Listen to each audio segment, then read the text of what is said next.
This presentation is on Dorflinger's Cologne bottles. I'm going to start with a brief history of cologne. The use of perfumes dates back literally thousands of years to ancient Egypt, the Roman Empire, Mesopotamia, and the Persian Empire. The ancient Greeks and Romans first used glass vessels for storing perfumes to prevent damage from sunlight. Eau de Cologne was created in 1709 by Giovanni Maria Farina, an Italian perfumer living in Cologne, Germany, hence the name Cologne. Farina's process involved blending perfume, oils, and diluting with distilled water, creating a sharp, clean scent that could mask other odors or smells. Eau de Cologne became popular among royal and wealthy men in the 18th century, and its use among men and women became fashionable in England in the 1830s.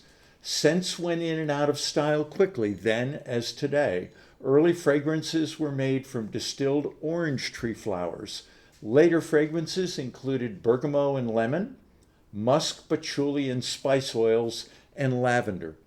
With the widespread use of eau de cologne, cologne bottles became an essential part of a Victorian lady's dressing table. These glass vessels were often personalized and highly decorated using color and silver mounts.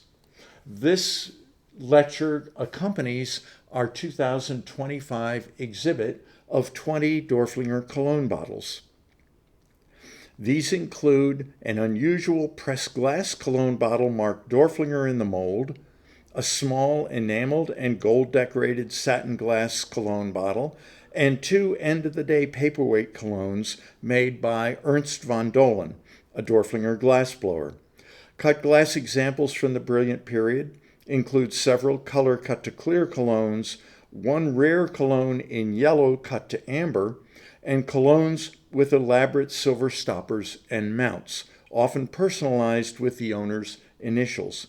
Some of these colognes are small, jewel-like examples, others are large and impressive. And also included in our special exhibit are two unusual examples of stone-engraved and rock crystal colognes from the 1900s. The first cologne bottle I'm going to talk about is this one in colorless glass cut in Dorflinger's Belmont design with a rare and unusual silver shoulder and neck.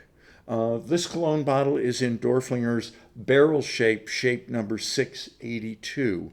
The silver is engraved and also has a monogram.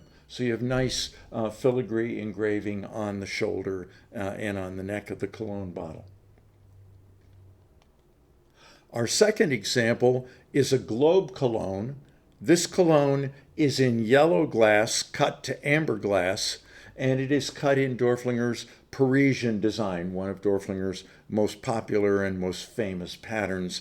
This cologne bottle also has a matching pattern cut stopper as well.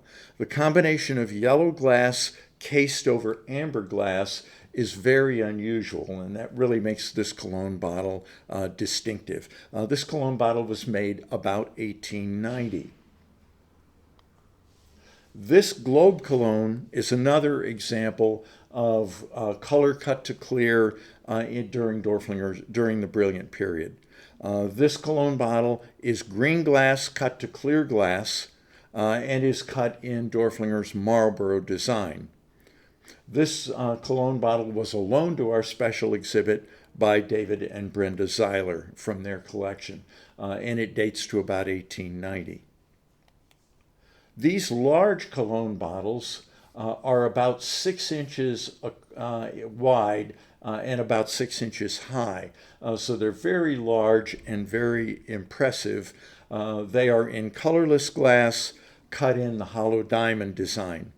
Both of these colognes have large sterling silver stoppers marked Gorham and engraved with a monogram.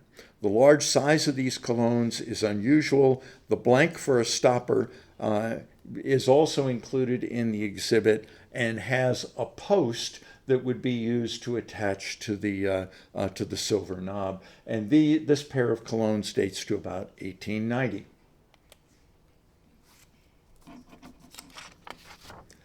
This square cologne bottle in colorless glass is cut in the Russian design. What is unusual about the execution of the Russian design on this cologne bottle is the cross-hatching on the hobs in the design. Normally, we see a simple star, but this unusual square cologne has cross-hatching on the hobs. This square cologne bottle is in Dorflinger shape number 30. This cologne bottle was found in the Charles H. Dorflinger house in White Mills and was a gift to the museum by Andrew McCaffrey, who grew up in the Charles Dorflinger home. So this cologne bottle was found in the home and most likely was owned by Charles Dorflinger and his wife. This cologne bottle dates to about 1890. This globe cologne is in amber cut to clear glass, and it is cut in a combination of 3 different patterns. You have strawberry diamond cutting on the top and the bottom panels, and then in the center panel you have a hammered design. You can see those little bumps and indentations in that center band of the horizontal band of the cologne bottle. And finally, the design is cut with number 1216, one of Dorflinger's stone engraved designs. The hammered background finish and the color of this cologne are quite unusual. So this amber orangey color is relatively rare, and that hammered finish is an unusual feature as well. Now, the blank for this cologne bottle will come out of the mold perfectly smooth. So the only way you get that finish that imitates a hammered metal finish is for a cutter to individually cut each one of those small little dimples to create that background effect. So this is a wonderful example of Dorflinger's attention to detail, where hours were spent to create that background texture to add a slight element of sophistication and difference to the design of the cologne bottle. So this is a wonderful example of Dorflinger's work and how a cologne bottle would be specialized to make it a little bit different and unusual. The sterling silver stopper is signed with a star for Thomas F. Brogan, a New York silversmith, and this cologne bottle dates to about 1900. Next, we have a pair of small cologne bottles. So these cologne bottles in colorless glass are cut in the hollow diamond design, just like the large cologne bottles we saw a few minutes ago. Both colognes have a Dorflinger label, and both of these cologne bottles came from the John C. and David J. Dorflinger collection. So these are another example of Dorflinger family pieces, and these cologne bottles date to about 1890.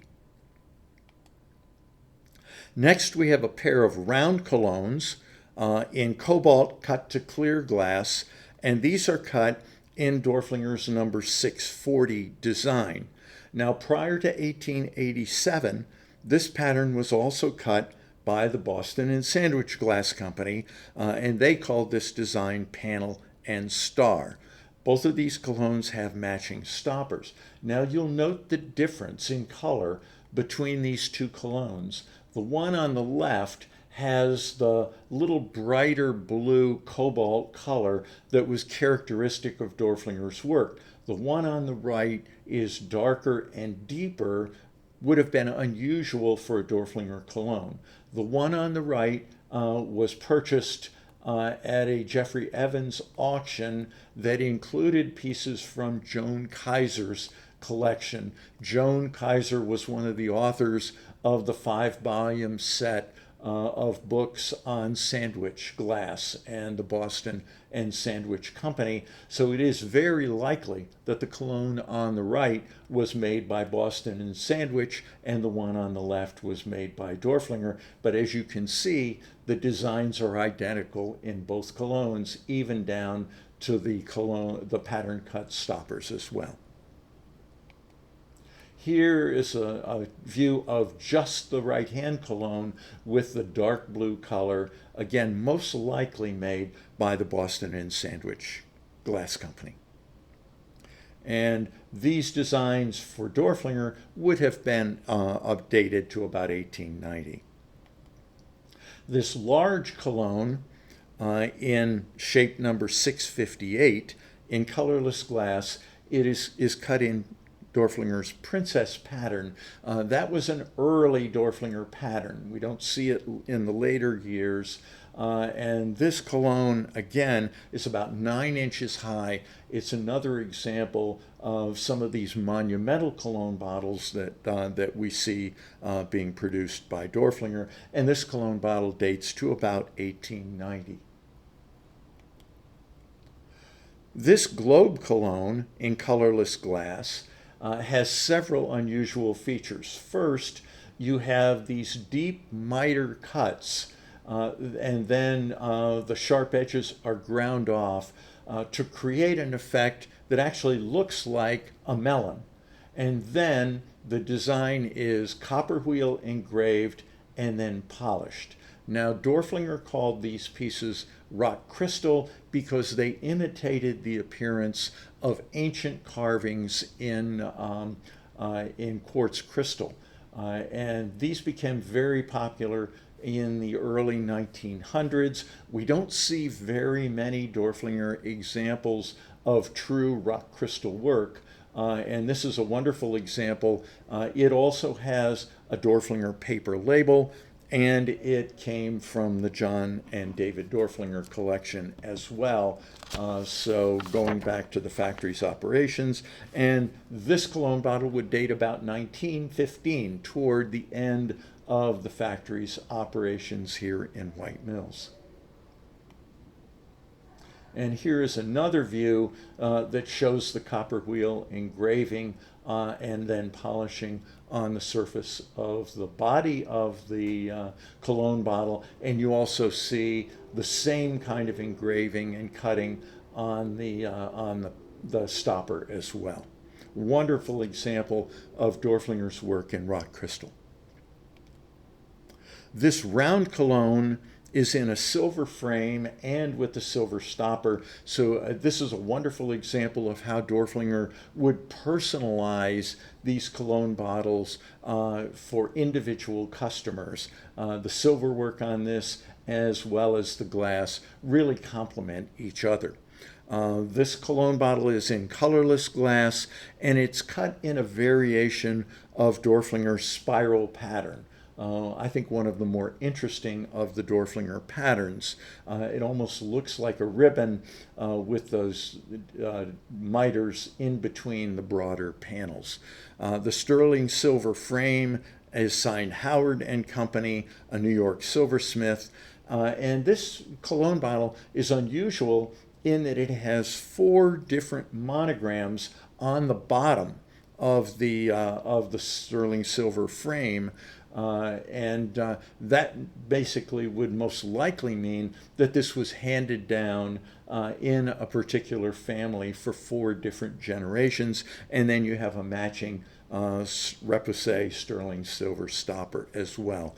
And this cologne dates to about 1900, and again you can see how Dorflinger would make an effort to make these colognes little gems that would sparkle and add an unusual element to a Victorian lady's dressing table. This round cologne is in white satin glass. These are relatively unusual as well. And then instead of cutting, this cologne is enameled and gilded with the word Colognes between the upper and the lower borders. This cologne was designed and decorated by William Christen, who was the foreman of the decorating department at the White Mills factory. And this cologne would have been made about 1876. We also have examples that Dorflinger made with the word centennial and the date 1876. And Dorflinger had those made and decorated in his decorating shop for sale at the 1876 Philadelphia exhibition to celebrate the centennial of the signing of the Declaration of Independence. This is one of two paperweight colognes. These colognes each have a paperweight base with the color glass in the base. And this cologne was made by Ernst von Dohlen, who was well known for making glass paperweights while working at the Dorflinger factory. These objects were likely made for personal use rather than for sale by the company. Dorflinger would allow workers to use glass that was left over at the end of the day. Workers would make pieces to show off their skill and to give to friends or family members. We find more paperweights. It's relatively unusual to find a paperweight cologne. And here is a second example also of a paperweight cologne made by Ernst von Dohlen. And this one has the kind of flower design in the base that we often see in von Dohlen's paperweights as well. So it's wonderful to have a couple of examples of these end-of-the-day pieces made by the Dorflinger workers, not for sale by the company necessarily, but more for their personal use.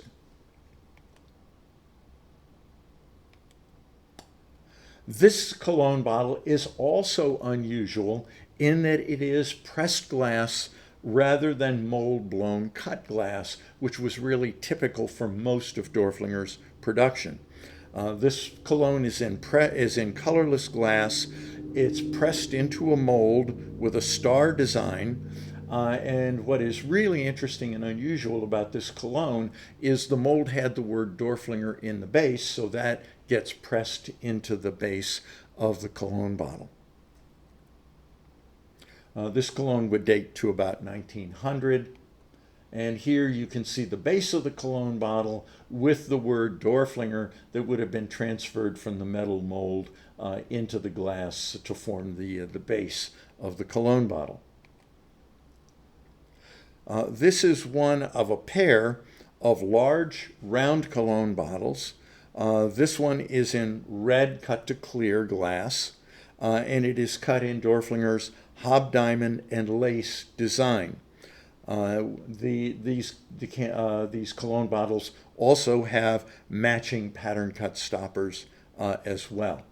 As we saw in the previous examples, prior to 1887, this pattern was also cut by the Boston and Sandwich Glass Company, and they called this design octagon diamond. So it was cut by both companies up until the Boston and Sandwich Glass Company closed. Dorflinger continued to make these designs, and this example dates to about 1890. And here is the identical green cut to clear large round cologne bottle, also in the hob diamond and lace design. This cologne bottle is in the hob diamond design. It's another large round cologne bottle and similar in shape and form to the previous two examples. And this is done in the hob diamond design, a very popular design by all of the glass companies, but this one, characteristic Dorflinger red, again with a pattern cut stopper as well, and in the same form as the two previous examples. So another wonderful example of a large cologne bottle done in color as well. These three examples are examples of the satin glass enameled cologne bottles. The one on the left we've seen before with the word Colognes with the enameled borders at the top and the bottom. The one in the center is an example of the cologne bottles that Dorflinger made for sale at the Philadelphia exhibition in 1876 with the word Centennial, the borders at the top and the bottom. And the one on the right just has a simple enameled border of flower design on the top and on the bottom. And here's a close-up of the Centennial bottle with the word Centennial and the date 1876. Here are a couple of examples, or 3 examples, of cologne bottles in the collection of the Dorflinger Glass Museum. So the one on the left has engraved on the body of the cologne bottle the word Centennial, with simple flute cutting at the bottom and oval punties at the top. The one in the center has the word Centennial and the date 1876. And then finally, the one on the right, very similar to the example that I just showed you in the previous slide. What is really unusual, though, about this cologne is the paper label on the bottom. Now, the normal Dorflinger paper label that we're used to seeing followed the company's trademark and had the word Dorflinger at the top and then 3 glass objects in the design of the trademark.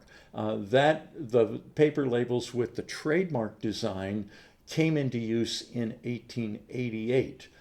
This example here is an early Dorflinger label, and I think this is the only one that we have found, and it obviously, since it's on a Centennial bottle, dates to 1876. So we think this is the earliest Dorflinger paper label with a different design than the one that we're used to seeing that came into use, widespread use, in the 1880s. And finally, also in the collection of the Dorflinger Glass Museum is this wonderful satin glass and enameled cologne bottle with the word Cologne on the front. And this cologne bottle was made for Mary Dorflinger, one of Christian Dorflinger's daughters. So another wonderful example of the satin glass and enamel decorated cologne bottles that Dorflinger made. So our presentation today has covered a broad range of the designs and decorating styles and decorating techniques used by Dorflinger from the early years of the White Mills factory operations on up until the years shortly before the factory closed in 1921. And thank you very much for your attention.